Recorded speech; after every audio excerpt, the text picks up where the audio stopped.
வீட்டில் சிவலிங்கம் வைத்திருப்பவர்கள் கண்டிப்பாக பிள்ளையார் பிடிச்சு வச்சுங்க, முன்னாடி அன்னத்தை சாத்தி அஷ்டோத்திரம் சொல்லுங்கோ.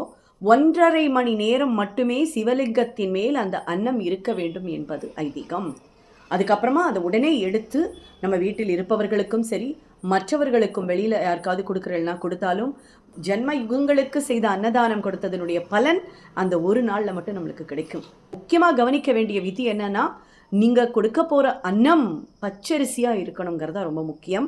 சமைத்த அன்னத்தை ஆற வச்சதுக்கு அப்புறமா அந்த சிவலிங்கத்தின் மேலே செஞ்சு அதை வழிபட்டு அதுக்கு பாடல்கள் பாடுறது நான் பாடிட்டு நிவேத்தியம் பண்ணதுக்கு அப்புறமா அந்த அன்னத்தை எடுத்து டிஸ்ட்ரிபியூட் பண்ணணும்.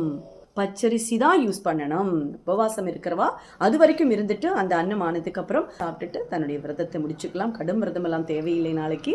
ஸோ இந்த மாதிரி பண்ணுங்கோ. எல்லா சந்தோஷமும் சம்பத்தும் வந்து நம்மளுடைய வாழ்க்கை சிறக்க வாழ்த்துக்கள்.